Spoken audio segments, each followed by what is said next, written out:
유다 백성들 70년간의 포로 생활이 있었죠. 바벨론에서의 70년간의 포로 생활. 그런데 이 70년의 세월이 하나님께서 이스라엘 향하신 그 계획을 완전히 멈춰버린 그런 시간이 아니었습니다. 물론 70년의 포로 생활 동안 유다 백성들은 포로 된 땅, 그 바벨론 땅에서 눈물로 지냈던 그런 세월을 보냈지만은 하나님이 하시는 일은 멈춰지지 않았습니다. 지난주에 우리가 봤지만은요, 하나님께서 이미 예레미야의 예언을 하시려고 준비하신 인물이 있었죠. 바사왕 고레스를 통하여서 성령의 감화 감동 속에서 그로 하여금 유다 백성들에게 너희는 너희 땅으로 돌아가도 좋다. 가서 여호와의 성전을 건축하라. 라고 그렇게 이야기를 하고, 또 그들의 우상의 성전 안에 있던 모든 유다로부터 뺏어왔던 여러 그릇들, 금은 이런 것들을 다 내어주면서 그들에게 가서 예루살렘에 가서 성전을 건축하게끔 그렇게 하였습니다.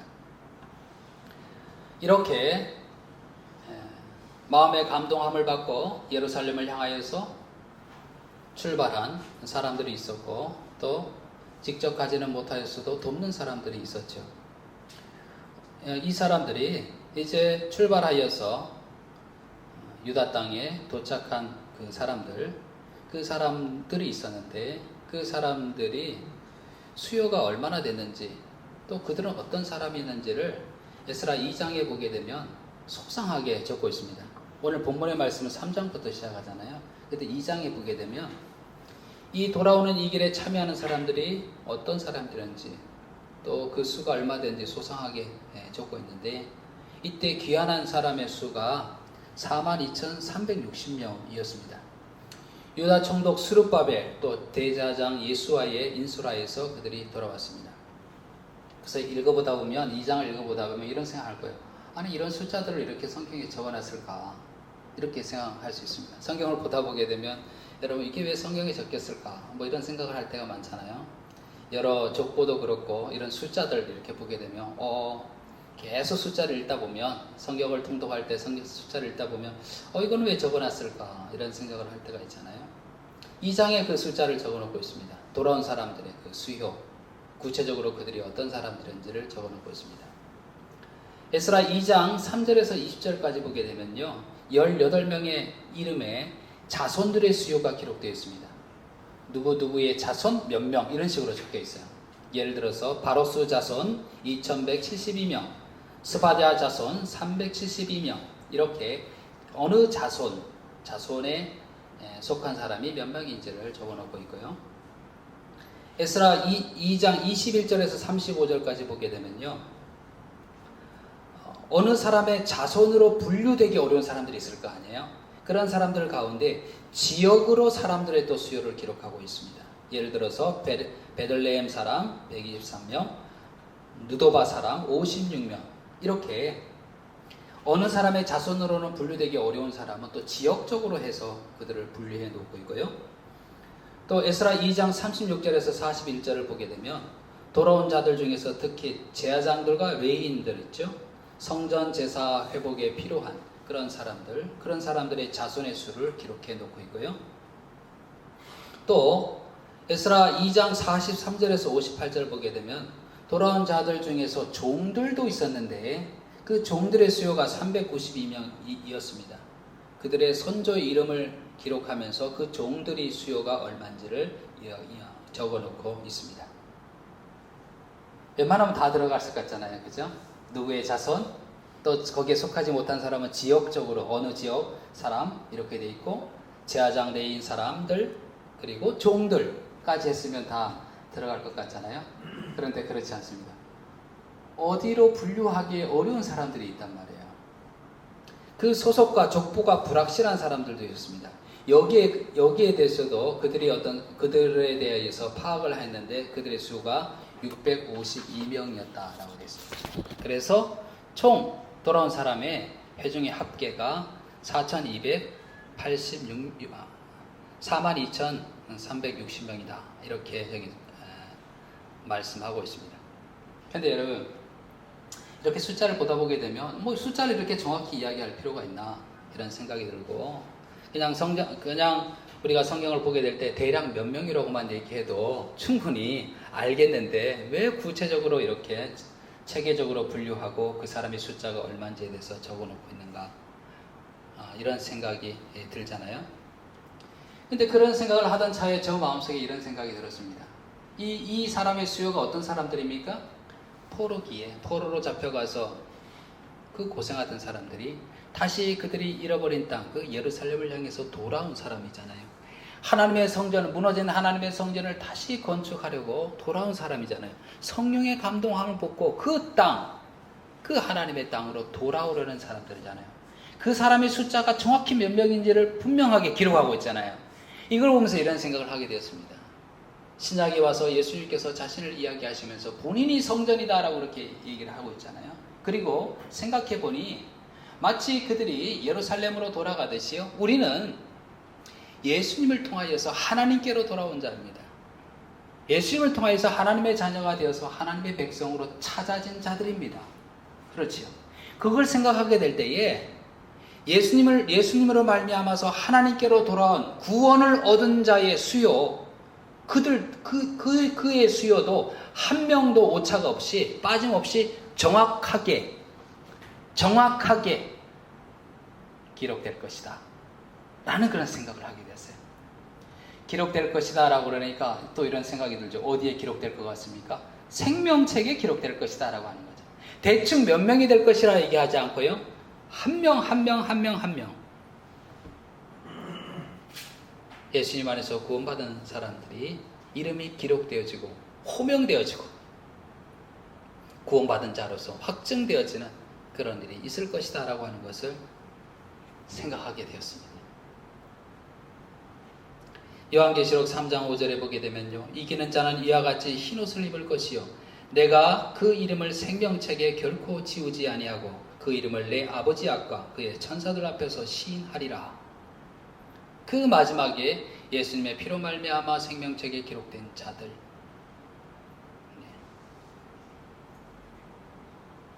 예수님께서도 이 땅에 오셔서 본인이 이 땅에 오신 사명에 대해서 뭐라고 얘기하셨습니까?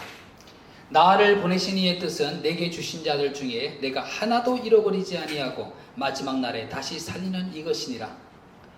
성부 하나님께서 자신에게 주신 구원받은 자로 주신 그의 영혼을 하나라도 잃어버리지 아니하고요, 하나라도 잃어버리지 아니하고 그 영혼을 구원받게 하려고 찾으려고 예수님께서 오셨다라고 되어 있습니다. 여러분, 이렇게 구체적으로 예루살렘으로 돌아온 사람들의 수요가 정확하게 계수되었던 것처럼 예수님 안에서 구원받은 우리들, 하나님께로 돌아간 우리들의 이름이 그 책에 정확하게 기록될 것이다 라고 하는 것을 생각하게 될 때에 이런 질문을 해보게 됩니다. 과연 우리 그리스도의 자랑이 뭘까라고 하는 겁니다. 우리의 인생을 통하여서요, 사실은 보게 되면 과정 가운데 여러 가지 일들이 있지만 그 과정이 결국 결과를 통해서 이 과정이 빛나게 되잖아요. 우리의 인생의 마지막에 어떤 모습이든지 임종을 맞이하게 될 텐데, 그 마지막에 결과가 완전히 달라지게 될 것입니다. 내 이름이 생명책에 기록될 것인가, 그렇지 않을 것인가 라고 하는 거죠. 이 사실을 생각한다면 우리 그리스도인에게 있어서, 예수를 믿는 우리 그리스도인에게 있어서 우리의 자랑이 뭡니까? 궁극적인 자랑이 뭐겠습니까? 우리가 잘 알다시피 바울이요, 자랑할 것이 많은 사람이었잖아요. 많이 배운 사람이었죠. 그의 스승도 유명한 사람이었죠. 가문도 훌륭했죠. 하나님에 대한 열심도 있었던 자 아닙니까? 그런데 그가 예수님을 만나고 난 다음에 그의 자랑이 바뀌게 됩니다. 그는 무엇을 자랑하고 있습니까? 그러나 무엇이든지 내게 유익하던 것을 내가 그리스도를 위하여 다 해로 여길 뿐더러 또한 모든 것을 해로 여김은 내 주 그리스도 예수를 아는 지식이 가장 고상하기 때문이라. 내가 그를 위하여 모든 것을 잃어버리고 배설물로 여김은 그리스도를 얻고 그 안에서 발견되려 함이니, 그간에 그가 자랑했던 세상의 사람들이 다 인정해주는 그런 자랑은 아무것도 아니었습니다. 예수님 만나고 난 다음에 그에게 가장 고상한 지식은 바로 예수님을 아는 지식이었고요. 그가 가장 자랑할 것은 예수님을 얻고 예수님 안에서 자신이 발견되어지는 것이었습니다. 이게 그의 자랑이었습니다.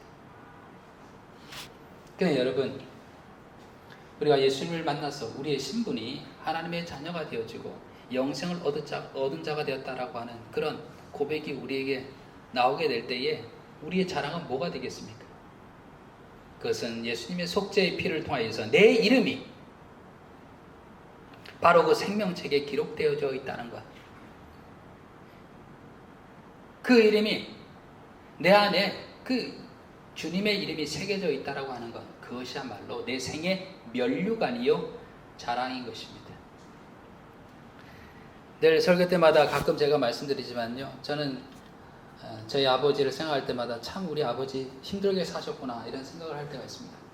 아버지 고아로 자라나셨거든요. 고아로 자라나서 아무것도 가진 것이 없으시고 그런 상태에서 저희 어머니를 만나서 처음 시작하게 될 때 정말 밥그릇 2개와 숟가락 2개씩 해서 이렇게 시작을 하셨어요. 그러시다가 정말 광부로 고생하시다가 병을 얻으시고 그것 때문에 직업병으로 돌아가시게 됐죠. 저희 아버지가 돌아갔을 때요, 저희 장례식에 사람들 정말 없었습니다. 저는 어렸기 때문에 사실 크게 어린 건 아니었지만 어떻게 하는지를 몰라가지고 장례가 있을 때 어떻게 하는지를 몰라가지고 사람들이 오면 대접해야 될지도 몰랐어요. 그 겨울에 돌아가실 때 춥고 추운데 사람들이 문상 오는 사람들이 없어요. 제가 아는 아버지의 친구들 또 친척분들 연락드렸더니 그냥 그래 라고 대답하시고 안 오시는 분들이 많았어요. 안 오시더라고요. 살아생전에 가깝다고 생각했는데 안 오시는 분들도 있었어요. 너무나 초라한 마지막이었어요.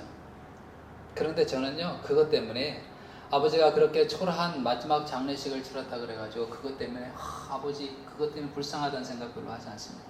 왜냐하면요, 아버지는요 돌아가시기 전에 성도라고 불림받은 마지막에 제가 인도하는 예배를 드리면서 자신의 영혼을 맡기는 성도라 불림받은 사람으로서 그 인생의 마지막을 마쳤기 때문에 그렇습니다. 그래서 저는 그때 초라했던 아버지의 그 장례식이 아무런 제 문제가 되지 않습니다. 왜냐하면 성도라고 하는 이름이 예수님의 이름을 믿음으로 말미암아 그 이름이 하늘나라에 예수님의 피로 말미암아 그에게 새겨진 주님의 이름이 있기 때문에 그렇습니다. 제가 어떤 화려한 장례식 보게 되면 유명한 분들 돌아가시게 되면 어떻습니까? 조화가 입국도 쫙 있잖아요, 그죠? 그래서 사진 보면 와, 이분 진짜 유명하신 분인가 보다. 아버지 돌아가셨을 때 그런 조화 하나도 없었습니다. 그런데 전혀 저는 문제가 되지 않습니다. 왜냐하면요, 그 이름이 예수님을 믿음으로 말미암아 그 이름이 예수님을 얻고 예수님 안에 발견되어진 사람이 되어져서 예수님의 이름이 그 생명책에 있기 때문에 그렇습니다. 여러분, 이렇게요 돌아온 사람들의 수요가 그들을 정확히 분류해서 수요가 정확하게 나온 것, 이것을 기술함을 통해서 예수님을 통해서 하나님께로 돌아온 자들, 바로 우리들이 하나라도 잃어버린 바 되지 아니하고 그 이름이 생명책에 기록되어져 있다라고 하는 것, 그것으로요 내 인생이 얼마나 복받은 인생인지를 그것을 자랑으로 삼을 수 있는 바울처럼 바로 이를 이루신 예수님의 이름을 자랑으로 삼을 수 있는 그런 여러분이 또 저와 여러분이 되시기를 바랍니다. 그들이 돌아왔잖아요. 바벨론에서 고국으로 돌아온 이스라엘 자손, 각자 성읍에 살다가요 7월에 이르러 일제히 예루살렘에 모이게 됩니다. 대제사장 예수와 또 그 형제 제사장들, 유다 총독이었던 스룹바벨, 그 형제들이 일어나서 이스라엘 하나님의 단을 만들고 모세의 율법이 기록한 대로 번제를 그 위에서 드리려고 합니다. 그런데 말씀을 딱 보다 보니까, 오늘 본문 말씀 읽으셨는데 말씀을 보다 보니까 3절에 이렇게 되어 있습니다. 잘 들어보시기를 바랍니다. 무리가 모든 나라 백성을 두려워하여 제단을 그 터에 세우고 그 위에서 아침 저녁으로 여호와께 번제를 드리며. 이 예루살렘으로 돌아온 모든 사람들의 마음에 갑자기 두려운 마음이 든 거예요. 무리가 모든 나라 백성을 두려워하여, 모든 나라 백성이라고 하는 것은 주변에 살고 있던 사람들, 그 주민들 때문에 두려워하는 마음이 생겼다는 거예요. 우리가 이렇게 생각할 수 있어요. 아니 그 먼 길을, 예루살렘을 향하여서 먼 길을 온 사람, 모든 것을 버리고 온 사람들, 그 정도의 용기라면 어디 가든지 두려움 없이 살 것 같은데, 그런데 그들 마음속에 주변에 있는 백성들 때문에 두려워하는 마음이 생겼다는 거예요. 그때는 그랬고요, 이때는 이런 겁니다. 그때는 그런 용기를 가지고 왔는데 실제로 여기 와서 살다 보니까 또 두려운 마음이 드는 거예요. 여러분, 우리 똑같지 않아요? 예수님 믿고 난 다음에 내가 하나님 자녀라고 하는 확신 속에서, 영생을 확신 속에서 있을 때, 은혜가 충만할 때 어떤 생각이 듭니까? 내가 지금 당장 죽어도 천국에 갈 그런 소망을 가지고 있고, 그리고 정말 주님을 위해서 믿음으로 살고자 하는 열망이 내 마음에 가득하잖아요. 그런데 실제로 또 내가 삶을 살아가는 가운데 우리 마음에 뭐가 생겨요? 두려운 마음이 또 생긴단 말이야. 그 먼 길을, 용기를 가지고 왔던 그들이 주변 주민들 때문에 두려워하는 마음이 생기는 거예요. 이게 우리의 실존적인 모습입니다. 예수님을 믿으면서도 또 우리의 삶의 자리에서 일어나는 그런 환경들 때문에 두려운 마음이 드는 거예요. 그런 두려운 마음이 들 때 그럼 어떻게 했냐 보세요. 무리가 모든 나라 백성을 두려워하여 제단을 그 터 위에 세우고 그 위에서 아침 저녁으로 여호와께 번제를 드리며. 주변 백성들, 그들이 지금 우리가 새로 정착한 우리들에게 공격을 하지 않을까라고 하는 두려움에 가득했는데, 두려움을 느끼는 가운데 그들이 한 것이 있습니다. 하늘이 있습니다. 지금 방금 말씀을 읽으셨지만 그들이 아침 저녁으로 뭘 드렸대요? 번제를 드렸대요. 번제는 뭡니까? 태워서 드리는 거잖아요. 제물을 태워서 드리는 거잖아요. 태워서 드리는 이 제물, 이것은 누구를 상징하게 됩니까? 우리를 위해서 아낌없이 주었던 예수님의 속죄의 그 제사를 상징하게 됩니다. 그리고 마치 번제로 제물이 태워지는 것처럼요, 성도들의 온전한 순종과 헌신을 상징하는 것이 바로 번제입니다. 주변의 백성들 때문에 두려워하는 마음이 가득한 그들이 어떻게 했냐면요, 아침 저녁으로 번제를 드렸대요. 이 말씀하면서 이런 생각이 들지 않습니까? 우리도 우리의 주변 일 때문에, 주변 상황들 때문에 우리의 마음에 두려운 마음이 들 때가 있습니다. 그럴 때 어떻게 하면 우리가 그 두려움을 이겨나갈 수가 있을까요? 어떻게 하면? 말씀 그대로 하자면 우리도 뭘 해보자는 얘기예요. 아침 저녁으로 뭘 드려요? 번제를 드려보자 이거예요. 그럼 번제를 드리자는 의미는 뭡니까? 번제, 예수님의 속죄의 죽음을 상징한다 그랬잖아요. 속죄의 제사를 상징한다 그랬잖아요. 우리의 마음속에 두려운 마음이 있게 될 때에, 주변의 백성들이 두려움을 주는 것처럼 우리도 우리의 상황 때문에 두려운 마음이 들게 될 때에 아침 저녁으로 번제를 드려보자. 즉 뭡니까? 나를 위해서 돌아가신 예수님의 그 십자가의 죽음을 생각하는 겁니다. 그 예수님의 십자가의 죽음이 우리에게 어떤 은혜를 가져왔는지, 나를 어떻게 바꾸고 내가 지금 누리고 있는 은혜가 무엇인지를 생각하는 겁니다. 아침 저녁으로, 마치 아침 저녁으로 번제를 드렸던 그들처럼요, 우리도 생각하는 겁니다. 아침 저녁으로 번제의 제물 대신 예수 그리스도, 그분 안에 내가 하나님의 자녀가 되어지고 그분 안에 얻게 되는 그 놀라운 은혜를 생각하게 되는 겁니다.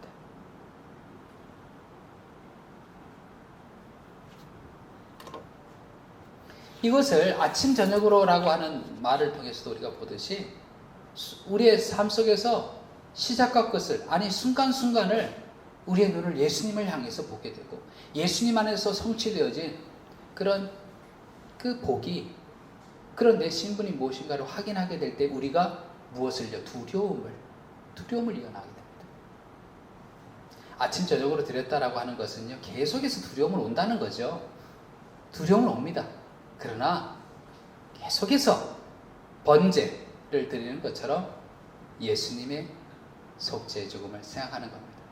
십자가를 바라보는 거지. 내가 누구인가? 보는 거죠. 사도행전을 보다 보니까요, 바울에게 하나님께서 말씀하셨죠. 너가 이 복음을 로마에까지 전해야 될 것이다. 너가 예루살렘을 거쳐서 로마로까지 가게 될 것이다 라고 얘기했습니다. 정말 실제로 그렇게 이루어지게 됐는데, 바울이 죄인으로 가게 됐어요. 죄인으로 로마로 가는 배를 타고 가게 됐습니다. 로마로 압송되어져 가는 가운데 바울이요 태풍을 만나게 됩니다. 유라굴로라고 하는 그 태풍을 만나게 됩니다. 모든 사람이 혼비백산해서요, 먹을 것을 먹지 못하고, 정말 조금이라도 배가 무거우면 배가 가라앉을까 해서요, 배 안에 있던 모든 물건들을 버리고 지금 다 죽게 되었습니다. 소망이 완전히 끊어졌어요. 그런데 바울이 죄인이라고 그랬잖아요. 죄인인 바울이 그들을 향해서 뭐라고 얘기하는지 아십니까? 내가 너희를 권하노니 이제는 안심하라. 너희 중 아무도 생명에는 아무런 손상이 없겠고 오직 배뿐이니라. 모든 사람이 혼비백산에서 이제 다 죽게 되었도다. 살아날 소망이 없던, 소망을 가지 못했던 그들에게 죄인된 바울이 나서서 그들을 향해서 안심하라. 아무도 너희 중에 생명의 손상을 받는 사람이 없을 것이다. 왜 이렇게 바울은 그들에게 얘기하셨습니까?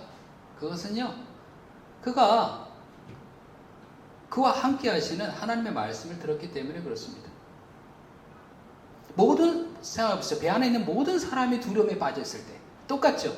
세상에 있는 우리 모든 사람이 두려움에 빠져 있게 될 때에, 우리 그리스도인들은요, 그들에게 안심하라 얘기할 수 있는, 그들에게 평안하라고 이야기할 수 있는 그 비결은 어디에 있냐면, 그 두려움을 이기고 그들에게 평안하라고 할 수 있는 비결은 어디에 있냐면, 아침 저녁으로 번제를 드릴 때 그렇습니다. 늘 예수님의 십자가를 생각하게 될 때에, 십자가 안에서 우리가 얻은, 십자가를 통해서 우리가 받은 그 은혜를 생각하고 상기하고, 그렇게 될 때에 두려움을 극복하고 그들에게 평화를 선포하는 사람이 되는 겁니다. 우리 그리스도인이 그렇게 되면 좋겠습니다. 모든 사람이 두렵다라고 이야기하게 될 때에 예수님 안에서 안심하라라고 그렇게 선포할 수 있는 그런 우리가 되기를 바랍니다. 같이 덩달아서 어머 정말 그래, 너무 정말 두려운 일 아니야, 어떻게 될까, 같이 이러는 것이 아니라 아침 저녁으로 늘 예수님의 십자가의 번제를 생각하게 될 때에 그 번제 아래서 누리는 그런 하나님 자녀의 은혜를 생각하면서 평화를 선포할 수 있는 그런 우리가 되기를 바랍니다. 얼마 전에 어떤 분이랑 얘기를 하는데, 이분이 이런 말씀을 하시는 거예요. 무슨 말씀을 하시냐면, 자기가 늘 죽음에 대한 두려움이 있었대요. 죽음에 대한 대요. 이게 사실 우리 모든 사람의 실존적인 그런 공포잖아요. 죽음이라고 하는 것이. 근데 이분이 이제 웃으면서 그 얘기를 하는 거예요. 하나님 말씀을 보다 보니까 예수님 안에 내가 영생이 있다라고 하는 것이 믿어지고, 자꾸 이것을 말씀을 통해서 확인하다 보니까 죽음에 대해서 염려하지 아니하고, 내가 죽음을 건너서서 죽음을 넘어가 하나님 나라에 이르게 되는 영생에 이르구나라고 하는 그런 생각이, 그런 깨달음이, 그런 확신이 마음에 들더래요. 그러면서 자기가 죽음을 더 이상 무서워하지 않게 됐다는 거예요. 이분이 무슨 그런 체하면서 얘기한 것이 아니라, 그렇게 믿음 있는 체하면서 얘기한 것이 아니라, 자기도 신기하다는 듯이 그렇게 말씀을 하시는 거예요. 자기가 늘 죽음이 두려웠대요. 근데 말씀을 통해서 자꾸 예수님 안에서 영생을, 나는 부활이요 생명이니 라고 말씀하셨잖아요. 그 말씀을 자꾸 보다 보니까 그게 믿어지는 은혜가 있더래요. 그러면서 더 이상 죽음의 관문을 통과해서 영생으로 나갈 것이라고 하는 것 때문에 죽음을 두려워하지 않게 됐다는 거예요. 잠깐 지나가면서 그렇게 얘기하시는데, 아이고 그렇죠. 정말 그렇죠. 우리의 소망이 그것이죠. 이렇게 막 화답하게 됐습니다. 어떻게 그런 두려움을 극복하게 될까요? 세상에 많은 두려움이 있지만 사실 죽음의 두려움보다 더한 두려움이 있을까요? 그런데 어떻게 그런 두려움을 극복하게 됩니까? 우리를 위해서 번제물로 드려진 예수 그리스도 안에 성취된 그 은혜, 영생 구원을 말씀을 통해서 확인하게 될 때에, 그럴 때 두려움이 극복되게 되는 거죠. 그래서 여러분, 몇 번이라도 우리가 구주로 믿는 예수님을 생각해 보시길 바랍니다.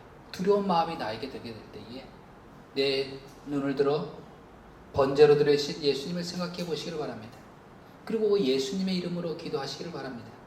예수님의 권세 내 권세라고 그렇게 선포하시길 바랍니다. 그래서 나는 예수님의 것이 되었기에, 예수를 믿음으로 예수님의 것이 되었기에 이 세상에 어떤 것도 나를 두려움에 얽매일 수 없다라고 하는 그런 담대함이, 그런 성령이 주시는 그런 담대함과 평안함이 여러분을 계속해서 사로잡을 수 있는 그런 여러분이 되시길 바랍니다. 이후에 이 바벨론에서 귀환한 이 이스라엘 백성들, 예루살렘으로 돌아온 해에, 이듬해에 그 둘째 달에 성전 공사를 시작하게 됩니다. 공사를 시작하게 될 제일 먼저 뭘 할까요? 성전에 기초를 놓게 됩니다. 기초를 놓게 될 때에 그 분위기를 한번 볼까요? 어떤 분위기였는지 들어보시길 바랍니다. 10절 11절에 보게 되면요, 건축자가 여호와의 성전에 기초를 놓을 때에 제사장들은 예복을 입고 나팔을 들고 아삽 자손 레위 사람들은 재금을 들고 서서 이스라엘 왕 다윗의 규례대로 여호와를 찬송하되 찬송으로 화답하며 여호와께 감사하여 이르되 주는 지극히 선하심으로 그의 인자하심이 이스라엘의 영원하시도다 하니 모든 백성이 여호와의 성전 기초가 놓임을 보고 여호와를 찬송하며 큰 소리로 즐거이 부르며. 분위기가 어떨 것 같아요? 지금 성전 기초를 탁 놓는데 무너진 성전에 이제 성전을 다시 세우려고, 건축하려고 성전 기초를 딱 놓는데 분위기가 어떤 것 같아요? 정말 감사하고 찬양하고 기쁨이 가득한 거예요. 제사장들은 예복을 입고 있고요, 나팔을 들었고 레위 사람들은 재금을 들고 서서 여호와를 찬송했습니다. 그들은요 서로 찬송을 하면서 하나님께 감사하면서 하나님은 지극히 선하심으로 그의 인자하심이 이스라엘에게 영원하시도다라고 그렇게 선포하게 됩니다. 모두 즐거운 마음이, 감격이 가득해서요. 그런데 그 소리만 있었던 게 아니에요. 어떤 소리가 있었는지 아세요? 들어보시기를 바랍니다. 13절에 보니까요, 백성이 크게 외치는 소리가 멀리 들리므로 즐거이 부르는 소리와 통곡하는 소리를 백성들이 분간하지 못하였도다. 어떤 소리가 들렸습니까? 통곡하는 소리가 또 들리는 거예요. 즐거워하는 소리가 가득한데, 찬송으로 가득해서 즐거워하는 소리가 가득한데 한쪽에서는 막 통곡 소리가 들리는 거예요. 너무 기뻐서 통곡했나? 이렇게 생각할 수도 있겠지만 기뻐서 통곡한 것이 아니었어요. 12절에 보니까요, 제사장들과 레위 사람들과 나이 많은 족장들이 첫 성전을 보았으므로 이제 이 성전이 기초가 놓임을 보고 대성통곡하였다. 어떤 사람이 통곡했습니까? 이전에 솔로몬 성전 있잖아요. 첫 성전을 봤던 사람들이 그 성전이 다 무너지고 70년간의 포로에서 돌아와서 이제 새로운 성전을 건축하려고 성전의 기초를 탁 놓는데 통곡하기 시작하는 거예요. 그 마음 이해가 되시나요? 어떤 마음인지. 우리가 정확히 그 사람의 심정을 모르겠지만 뭔지는 알겠잖아요. 그죠? 옛날에 그 성전을 기억하던 사람들이 통곡하는 거예요. 다 잔치 분위기인데 그 사람들이 통곡하고 있어요. 여러분, 왜 통곡했을까요? 왜 그들이 슬픔에 가득해서 통곡하고 있을까요?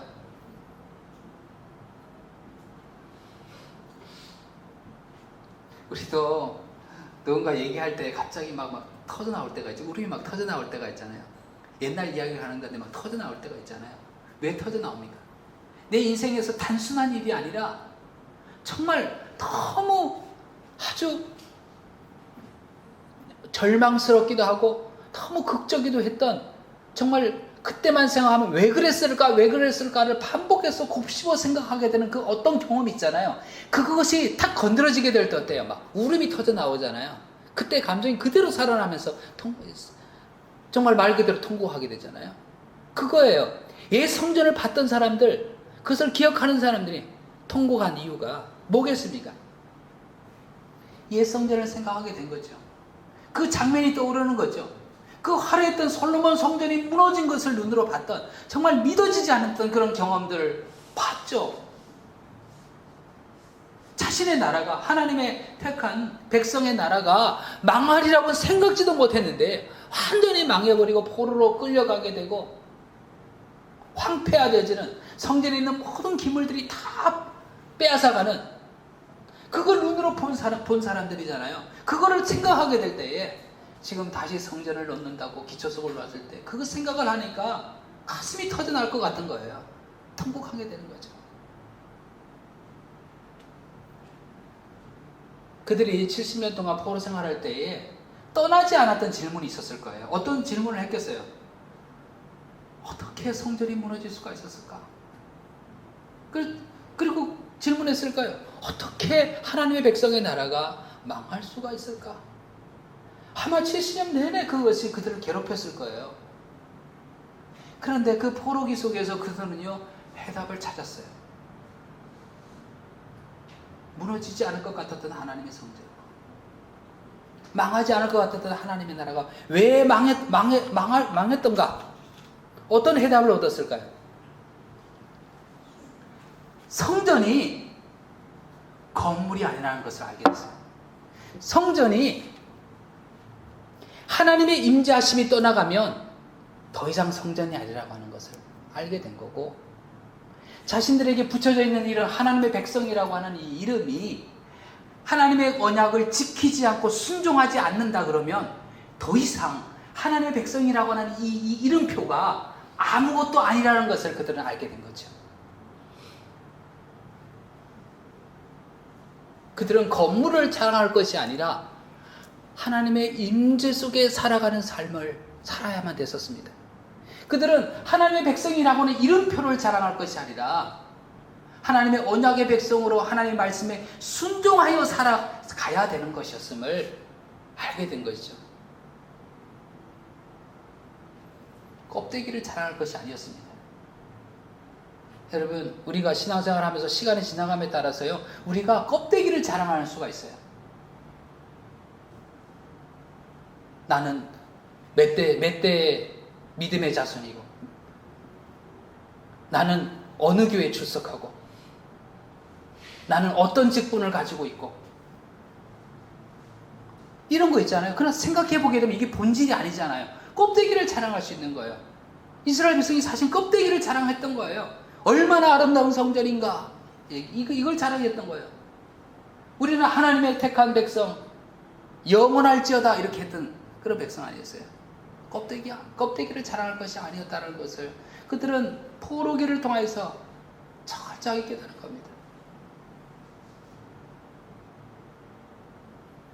주의 말씀에 순종해서, 그 언약에 순종해서 살아야 되었음을 철저하게 깨달은 겁니다.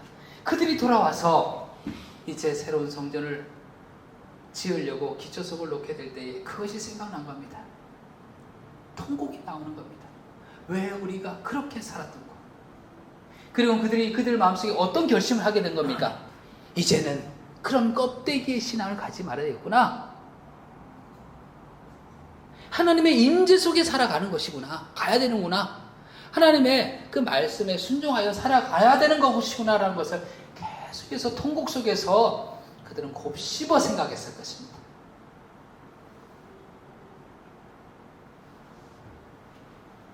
여러분, 오늘 본문의 말씀 중에서요, 저는 이게 제일 제 가슴에 와닿습니다. 뭐가 와닿냐면요, 성전 기초석을 놓게 될 때 한쪽에서는요 즐거워하는 소리로 가득했고, 한쪽에서는요 슬퍼 통곡하는 소리가 가득했다. 두 가지가 다, 그 소리가 우리의 속에, 두 가지 다 우리 속에 있어야 될 소리였습니다. 뭔 소리냐면, 첫 번째는 뭡니까? 내가 누리는 하나님의 은혜에 대한 감사와 찬송의 소리, 기뻐하는 소리죠. 또 하나는 뭡니까? 이 통곡의 울음소리를 통해서는요 뭘 느껴야 됩니까? 껍데기 신앙이 아니라 하나님의 임재 속에 살아가고 주의 말씀에 순종하여 살아가는 그런 성전, 그런 예배를, 그런 삶을, 크리스찬의 삶을 살아야 되겠다라고 하는 그 교훈을 얻을 수 있는 통곡의 소리, 그 소리를 들어야 되겠습니다. 여러분, 함성을 외치며 기뻐하는 소리 속에서요, 여러분, 우리의 삶 속에서 우리와 함께 하시는 하나님의 은혜에 대해서 찬양하고 감사하시기 바라고요. 무너진 성전과 망한 나라를 생각하게 될 때에 통곡했던 그들의 소리를 들으면서요, 참 신앙인으로서 어떻게 살아야 될지를, 껍데기를 자라는 것이 아니라 정말 하나님 앞에서 살아야 됨을, 주의 말씀에 순종하여 살아야 됨을 그렇게 다짐할 수 있는 그 소리로 들으실 수 있는 그런 우리가 되기를 바랍니다.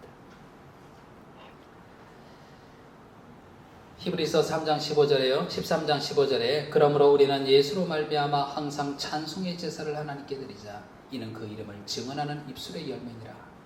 찬송의 제사, 기쁨의 제사, 우리가 드려야 될 제사가 되게 되는 거죠. 이 제사를 드릴 수 있는 여러분 되기를 바랍니다. 이어서요, 13장 16절에 또 뭐라고 얘기하고 있냐면 오직 선을 행함과 서로 나눠주기를 잊지 말라. 이는 하나님은 이 같은 제사를 기뻐하시니라.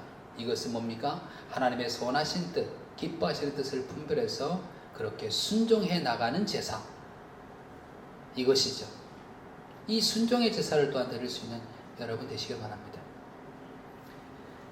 우리가 예수님의 그리스도를 믿는 사람으로서 주님과 함께 살아가는 우리의 삶이 제사로 드려지는 것이죠.